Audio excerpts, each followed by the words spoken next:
Hi folks, my name is Russ Amber, and I've been coaching boxing since 1979. During that time, I've worked thousands of rounds in both the amateur and the professional ranks. Over the years, I've had the privilege of seeing some of the greatest fighters of the modern era at both the professional and Olympic levels. I've had one world champion and 4 Olympians, not to mention various medals at major international events, including the World Championships. Since 1988, I've worked as an analyst for the CBC TV on all their boxing coverage, and since 1996, I've also worked on the sports network, TSN, as their exclusive boxing analyst. In June of 2000, I became president of Quebec Boxing and have been a board of directors member of the Canadian Amateur Boxing Association since. One of my most recognizable fighters that you might know is Otis Grant. Otis won the WBO middleweight title in 1997, and in November of 1998 fought the great Roy Jones. Although we didn't win the fight, seeing the quality and supreme talent of someone like Roy Jones up close gave me an increased appreciation of the fantastic talent that he is. Today we're going to take a look at the boxing basics. Although you'll often hear trainers and fighters talking about different styles and techniques, the one thing I've learned is that regardless of what era or what the fighter, there are certain techniques which are common in all the greats. It's easy to sit back and talk to you about the heavy bag, the speed bag, shadow boxing, skipping rope, the double end bag. But all these exercises are basically useless without a good, sound boxing base. In this video, we're going to show you the boxing basics that have stood the test of time and that are in the arsenal of all great fighters.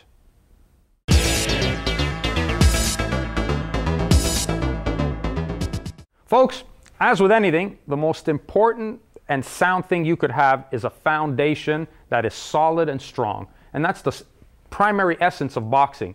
And it's something that I've seen, regardless of the fighters you look at, going back in any era, from Sugar Ray Robinson to today's modern era, a stance and footwork is the most important thing you could have. I'd like to bring in a young guy that's going to demonstrate. David, come on in here.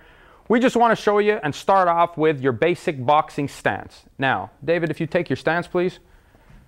One of the primary things we like to look at, that I like to have, and this is something that a lot of coaches might not see this right away, but I think I've broken it down in a way that makes it understandable to most people. I like to have the front foot placed in front of the head, which means if you were to take a string and drop it down from the fighter's head, his foot is going to be ahead of his head, and that's very, very important. I don't like a fighter either to have a soft front knee. I like it to be firm, but without being locked, because that's his shock absorption. That's where he's going to be able to push into the ground and be able to apply his weight when he wants to throw a good solid right hand or jab, which is the next thing we'll be working on, but get that base down good. The other thing we want is to have him keep that back heel up. Keeping that back heel up puts the weight a little bit on the front foot, on the ball of the foot, where he's going to be able to move.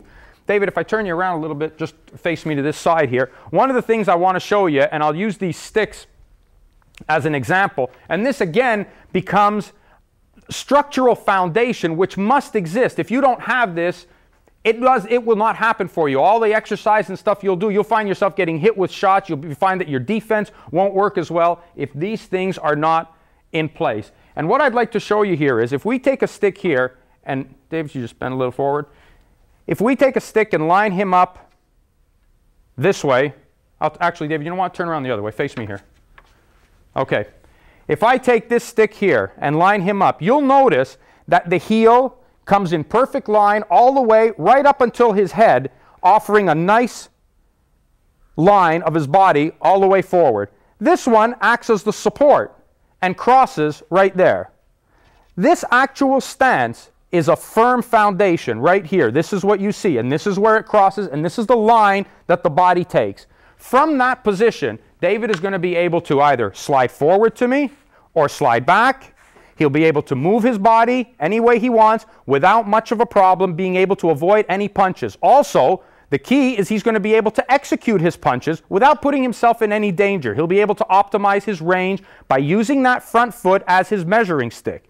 This is very, very important. This base here, and you take a look at any of the great fighters in the past, and you will notice, and regardless of the style they used to get into that position, when they throw it, that is the position they're in. And I think the one example you can use on that is if you looked at a young Muhammad Ali, even in his prime, even when moving, if you freeze frame his shot when he throws the jab, you'll notice that the front foot is in front of him, and when that jab comes out, it lands perfectly before bringing it back.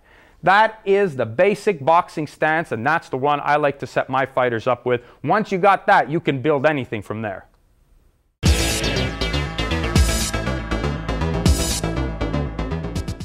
Okay, well, you saw the stance, and that's the most important thing.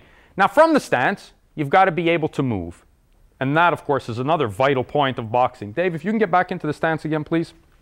Now, right there, again, remember the front foot's in front of you, the back foot, the heel is left, is up high, providing for good position to move from. From there, this is basic, simple stuff that you've probably seen elsewhere. You want to move to the left? You want to move forward? What foot do you move first, Dave? The forward. You want to move back? What foot do you move first? The back foot. You want to move to the left? What foot do you move first? The left one. You want to move to the right? What foot do you... Good. Now from there, the trick to doing all that is to put it all together. What I try to tell my fighters to do is to put it together in rhythmic fashion. We tell them to rhythm. And here's the key to rhythming. Let's say it's going backwards and I'm the opponent and I'm pressuring David and I'm pushing David back and I want David to go backwards. He rhythm. Now he comes forward and I want him to rhythm pressure on me. He goes to the right. I want him to rhythm pressure over. He goes to there. Now, if you notice, the one thing that he does in that is regardless of in which direction he goes, the second foot he moves kind of drags. You move this way, the front foot drags. You move forward, the back foot drags. You move to the left, to the right, the left foot drags. You move to the right foot drags. That's a key thing. That keeps you in as close a contact with the ground as possible. And what you're also doing at that point is you're not doing this stepping stuff.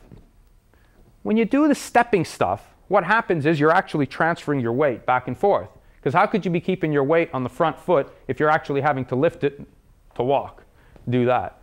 That's not good. Staying off your front heel. Can't do that. You got to stay on the ball of your foot. So always try to keep it rhythmic. Always try to keep it moving. Dave, move with me a little bit here. Good. David will apply pressure to me. I'll apply pressure to him. We'll move back. He's always maintaining his optimal range with me. He'll slide off. He'll move back. This way he'll be able to bounce away if he has to. If the opponent attacks quickly, he'll be able to just bounce away. He'll be able to come right out of the bounce, right back into his rhythm. Dave, if you come in, you bounce away, and then right back into your rhythm. That's it. And into your rhythm, good, and bounce. That's right. That'll keep him away. Being able to execute that is going to work perfectly when we try to build the foundation for offense and defense. And right off of that, we can start working the left jab. So from there, if David's in his boxing position, what we want to do to throw the left jab, providing that the base is perfect as we spoke of. The front foot is in front where it's supposed to be, ahead of his head.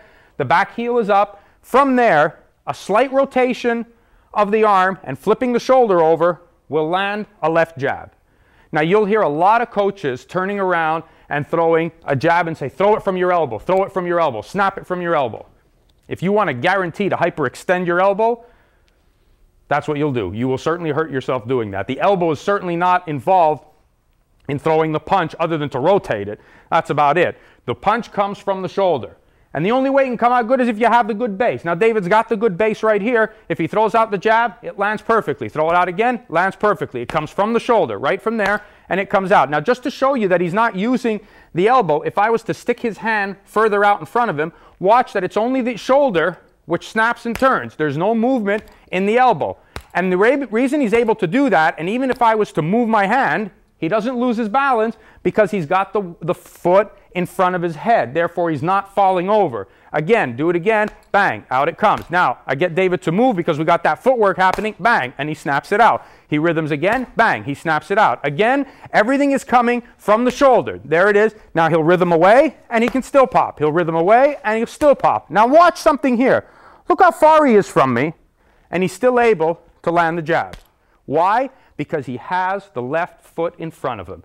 This is the key right here. He would not be able to do this if that foot was under him. He'd have to step in. And in order, if he stepped in with the punch, step in when you throw the jab, that's what happens. He steps in again, that's what happens. But if he keeps his stance good, keeps the weight on the front of his foot, and fires it out, look where he's able to hit me from without ever getting the left jab back. So that is a very, very important thing. Remember, with the jab, throw it from the shoulder. Don't throw it from the elbow. Throw it from the shoulder. Pop it out there. Keep your chin down. Keep your chin hidden behind the shoulder when you do throw it. The elbow plays very little part in the punch, except maybe for adjusting distance. If the guy's closer, you might hit him here. But basically, aside for adjusting for distance, It has no play, no impact. There should be no power. If you're hurting your elbow when you're throwing the jab, you're throwing it wrong. So throw it out there, bring it back, fire it back out, bang, there it is. Nice and straight down the middle. You're looking down the sights when you're throwing it. Just look down the sight when you're throwing it. The chin is nice and protected so that when it does come up, should someone slip in and try to throw the right hand over the top, it's protected behind the shoulder. Very, very important to remember when you're setting up the left jab. To the body is pretty much the same thing as well. He can throw, no, the jab. He can throw the jab to the body and then right back up to the head, to the body and to the head. And that's very sound, keen left jab that finds the target time and time again. And that's going to set up everything else you've got coming after that in any of the combinations you throw. Most of the time, the punch that you're going to throw right after that is going to be the right hand in the famous old 1-2. And there's the right hand. Now, hold it, throw it again, David, and hold it here. Again, the elbow plays little or no role in the punch other than to provide the distance. The punch comes from the shoulder. Bring it back. Here's the jab out. Let the jab come out. Now watch David as he does it slowly and he starts to turn. Watch how he hesitates before throwing. No, do it again. Put the jab here. Put the jab here. There you go. Now watch him as he starts to turn the body first before the right hand comes out. Then the right hand will come out. Bring it back and again. Turn the body first. There. And again. There. And again.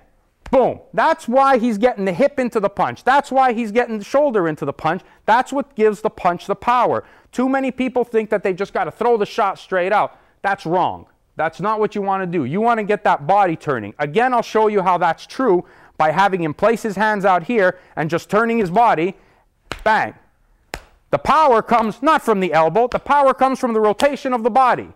Watch any of the greats. Watch Joe Louis knock somebody out. Watch Roy Jones knock somebody out. It all comes from just rotating the shot over. That's the key. And right there is how you do it. Now, if your hand is already here, that's fine. The elbow will adjust for the distance, but it's the body that turns first before it lands. Do it again, David. Boom. There it is. Boom. There it is. Boom. Right there. Now to the body, same thing. Boom. Bend the front knee a little bit when you come down. There it is. And again. Boom.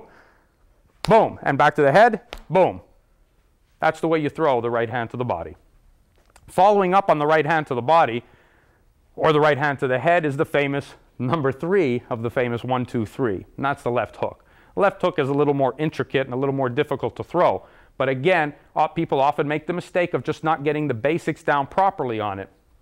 We got the base set up. We know the base is good. We've got the jab set up. We know that's good. David turns to throw the right hand. We know we've got that good. Now, as David comes around with the left hook, he will turn. That's the key right there. He's flipped his shoulder over. Chin should be tucked in a little bit more. What he's done is he's let the body come ahead of the punch. What I like to tell the fighters is to never pass the line of center. David, take your position and take the stance facing this way, please. What I'd like to show you here is if he throws a 1-2-3, 1-2-3, right? Hold the 3 here. Boom. Now, right here, David does not pass the center line, which is the key, yet his body is way ahead of the punch. Again, that's where you get the power. The punch must come from behind the body. That is the key. We'll show you again in an exaggerated fashion. If David's hand was already out here, turn your body, and again, bring it back. Just turn the body. Boom. It's the body that travels. It's not the arm. It's not the elbow. It's the body that travels. So if you take it in a normal stance and throw a 1-2-3, boom, there's the hook comes around. Boom, there's the hook that comes around. Boom, he comes around. The key to that is getting the body ahead. When you see guys talking about getting the hit, talking about turning your hips into the punch, that's exactly what they mean. But the timing has to be right on that. There has to be the rotation of the weight at the bottom, which is pretty easy. When you've got the stance down good, that comes out pretty easy. You want to throw the 1, 2, now the 3 is coming. We already know that on the 2 you've turned the body. Now this is starting to turn around way early before the punch even happens. When it does, that's when the hook will follow. It's almost like an elastic effect. This creates almost a whiplash effect. Again, I'll exaggerate the motion. If David's hand is there and I hold it back and I create tension here, as soon as I let that go, boom, the hook will come around. The body's turned, it's torquing, torquing, torquing, boom, the hook will follow. And that's where you get the torque and the power. And that's a very, very important punch. And the key to that, and why it's so important, the left hook, not only is it a powerful shot, but as a right-hander, you always want to try to finish your combinations with the left hand.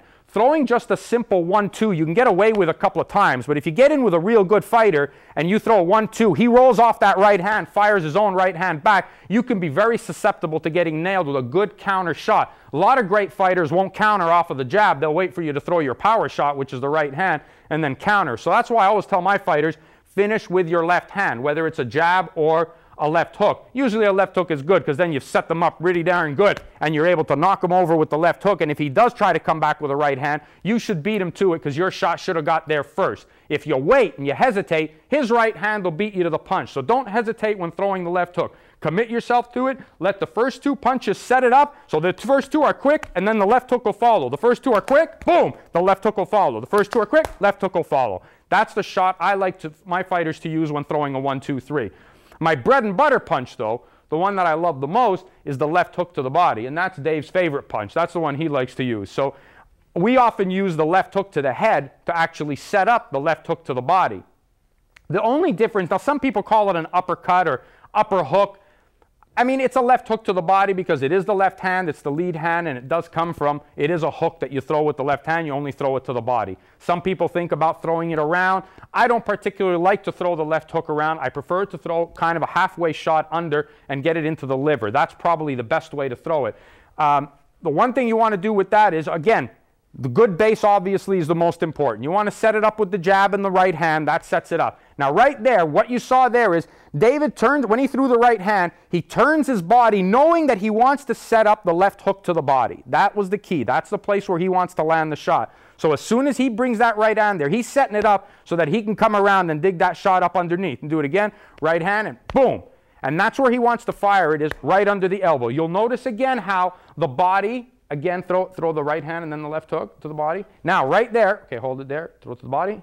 Right there, again, he's letting his body get ahead of the punch. That's where the power comes in from. By doing that, this acts as an elastic again. He torques his body, torque the body, boom, the shot will land right under the liver.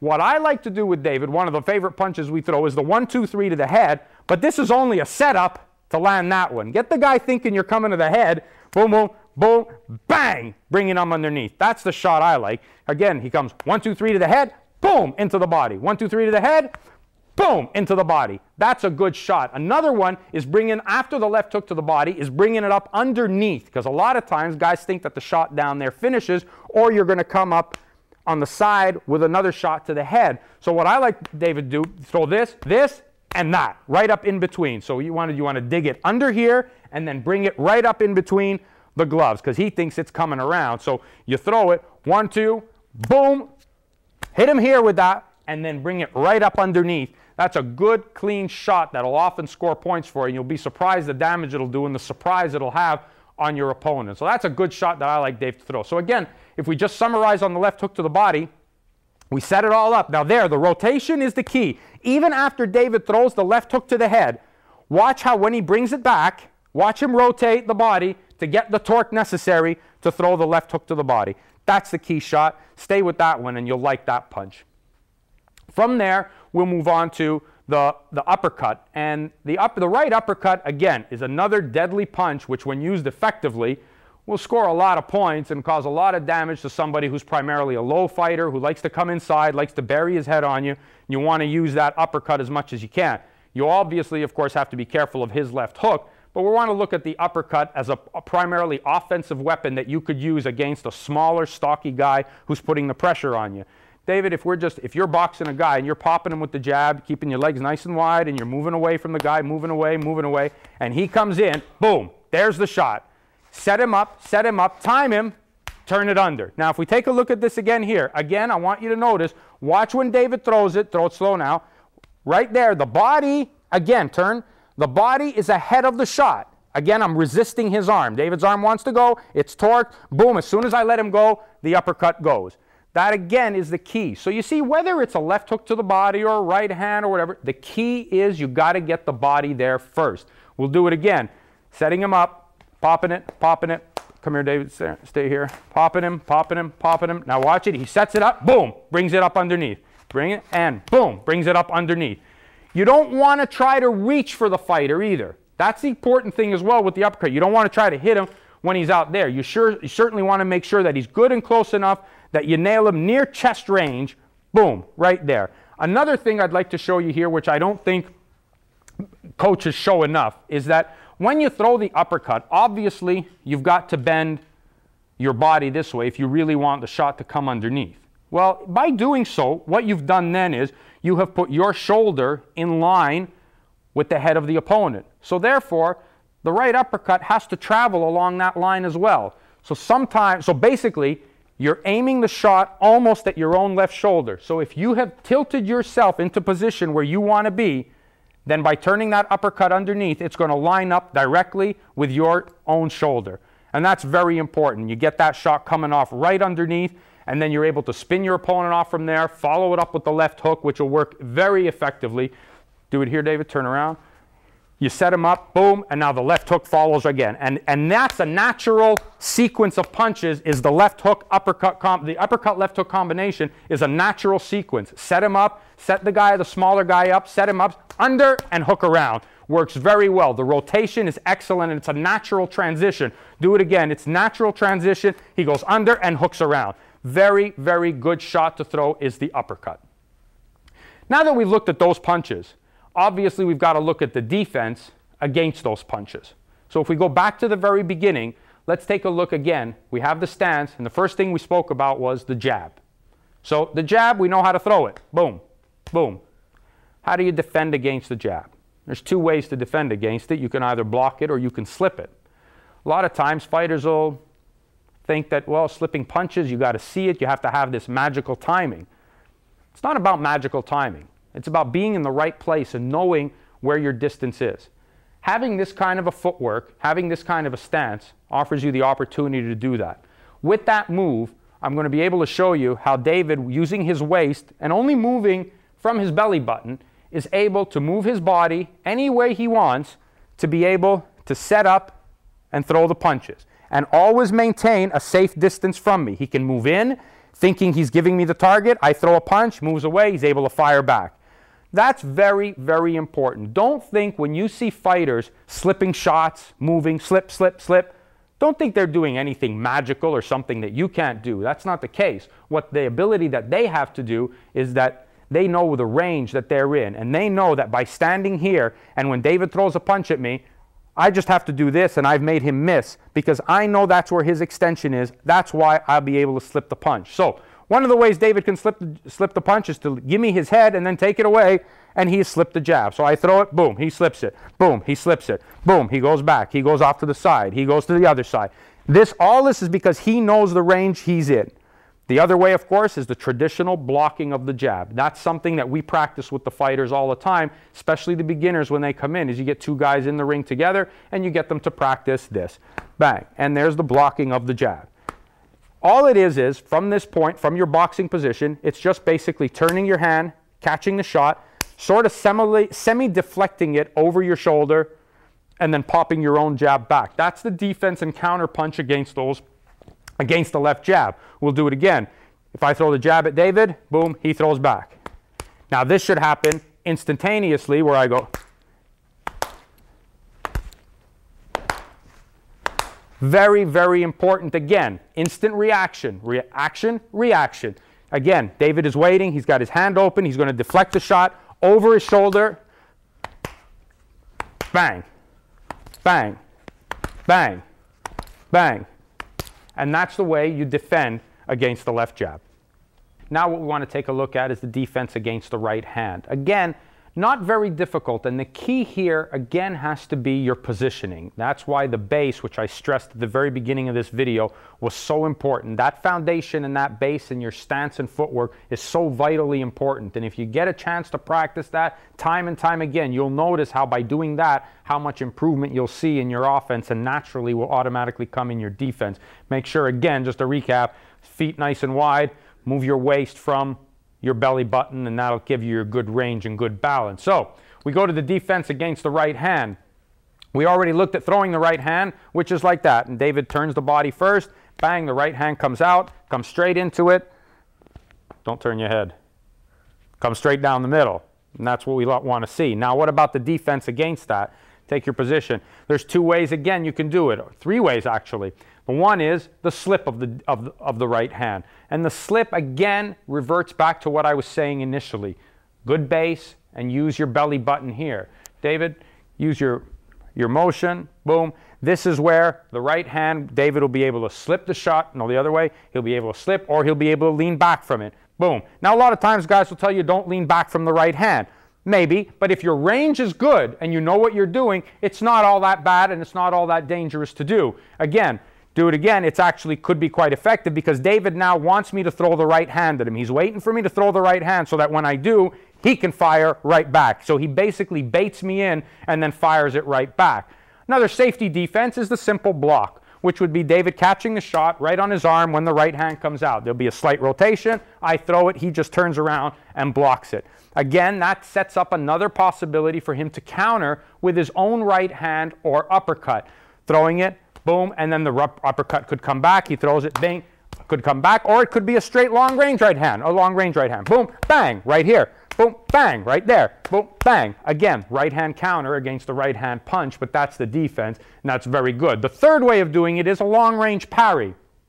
David, put your hands up, using your hands. I tell my fighters, use your hands. They're not only there to hold the gloves on, you've got to use them to measure. And one of the things you can do with this is to catch the right hand with your own left. Boom, right there. Just catch it, turn it off. Throw your right hand at me, David.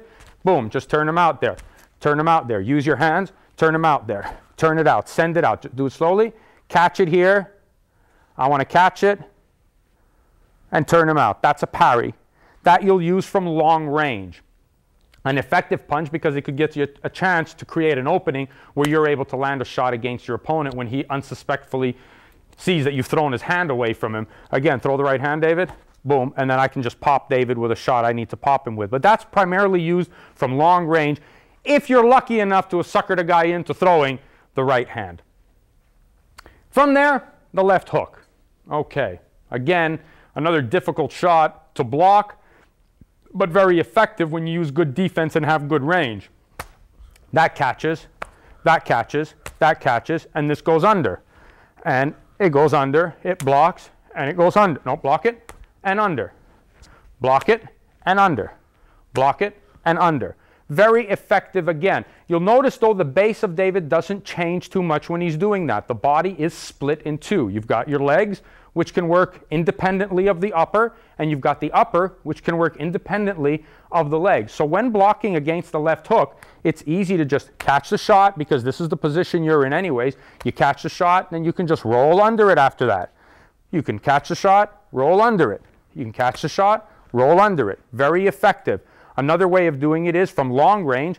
If, say, you're working with a guy behind the jab and the guy blocks your jab and throws a left hook, it's just simple to just catch the shot, boom.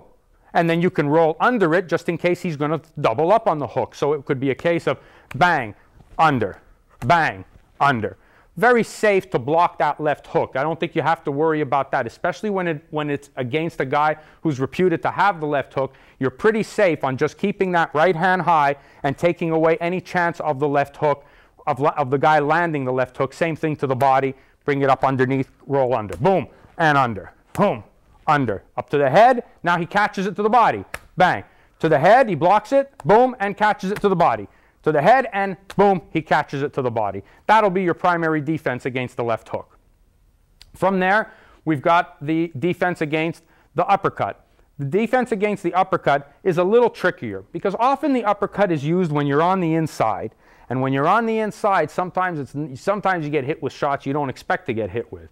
Right here, David's on the inside. He's going to try to line me up with that uppercut to my chin. Now what I want to do is I want to catch him. I'm like this on the inside, throw the uppercut. I want to try to catch that shot right underneath. Boom, I want to catch it right there. Boom, and I'm going to use my own right hand to block his. Sometimes I can catch him with the left if I want to as well. It's a little more difficult. No, you throw your right one. There, bring it up underneath. Boom.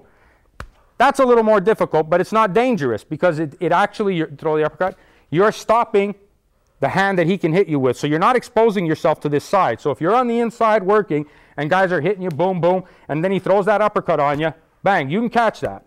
You can catch that right there and then come over with your own left hook. Or you can catch with the right hand and bring the left hook around.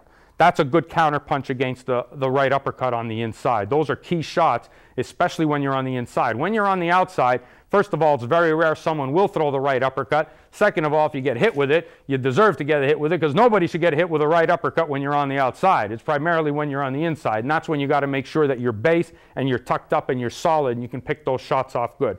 So to recap all this, you learn the punches, you've learned the basics. Again, I want to stress how important it is for you to have your stance. That's very, very, very important. I can't stress that enough. And to have your rhythmic movement when you're moving. That's vital. Again, your upper body should be independent. You want to be able to move, roll, use that whole range. David, take your position here.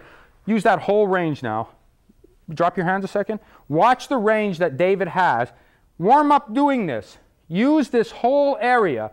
This is your whole range of defense. Keep going, David. This is your whole circumference and radius that you can use to protect yourself in. That's the area where you'll know how far you are away from your opponent, and you'll be able to keep him at bay by you slipping, moving your head, and yet you really don't have to compromise your stance or your feet, so you're able to throw good shots whenever you want to. So that's vital as well. Then we looked at the punches, the basic punches, the jabs, the right hand, left hook to the head, left hook to the body, and the uppercut, the 5 basic punches of boxing, and the right hand to the body as well. The defense, again, is pretty much basic and simple from your boxing stance. To review it again, the jab, he blocks the jab. There's the jab. Just block it. Boom, boom, boom, boom. Throws the jab at me. Throw the jab at me. Boom, boom, boom. We can also have him where you can slip the shot, throw the jab, boom, and you move, boom, and you move, boom, and you move. Slip to the outside, slip to the outside, slip to the outside, slip to the outside. Very basic. Again, those pulls are not going to be, you're not going to be able to do that if you don't know your range. So that's why I said go back again. Know where your range is, know where he is, so that when you throw the shot, boom, you know right where you are, and you can come over with your own counter punches. So that was the defense against the left jab. Against the right hand, again, we just had the block, the block, the block. Now the slip, the slip, the slip, the slip, the slip. Again, very basic. Left hook, same thing. Boom, the block, now under, hoop, the block, and under, the block, and under, the block, and under. The right hand to the body was another one. You throw the right hand to the body, boom, just catch it on the elbow. Boom, catch it on the elbow, catch it on the elbow. Or the parry, Just turn it around, knock him off balance a little bit by doing that, or just catch it on the elbow. He throws it, boom, you catch it on the elbow. And then finally was the uppercut. We're on the inside, like we said, that's very dangerous. So you want to just make sure you just try to catch him right there. A nice short block. Don't overexpose yourself, because if you overexpose yourself, you could get hit with the left hook coming around. So again, underneath, hoop, just block it, quick, counter him, hoop, bang, counter him, hoop, bang, counter him. And that's basically your offense and defense of the 5 basic punches in boxing. Folks, thanks for joining us. I hope you've really taken something from this video. I can't stress enough how important the stance and the base and foundation is for all of this. Now, once you've got that, all the equipment that you see in a boxing gym or all the things you might have in your home, now you're going to be able to use them and use them effectively because you've got a technique and a base to use them with. It makes no sense just to go around pounding that heavy bag and not know what you're doing. Now you know how to stand, you know how to be in front of the bag, just like it was a real opponent. Just work it the same way. Use that stance, use that range of motion, pop that jab, work the shots from a good solid base. I hope you've taken something from this video, and for any more videos, please go to TitleBoxing.com, take a look, and there's a whole bunch more that's going to make your boxing experience that much better. Train hard, keep your hands up. Title Boxing's got you covered with 16 action-packed videos to get you in the best condition of your life. Boxing and conditioning experts Danny Campbell, Michael Rutherford, Jeff Finnick, and Russ Anber put you through the paces to show you everything you need to know to improve your speed, strength, agility, and stamina. How to wrap hands, hitting the heavy bag, medicine ball, obtaining the edge of speed, interval training, punching at angles, advanced techniques, explosive speed and power, mastering the basics, punchnet secrets, getting bigger and stronger, dynamic speed and thrust, counter punching, working the corner, defensive skills and drills, body punching, and more. Get only the ones you want, or get maximum impact with the entire series. Get the secrets of over 80 years hours of combined boxing and physical training experience in one action-packed video series. Where do you get it? Exclusively at TitleBoxing.com. TitleBoxing.com. If we don't have it, you don't need it.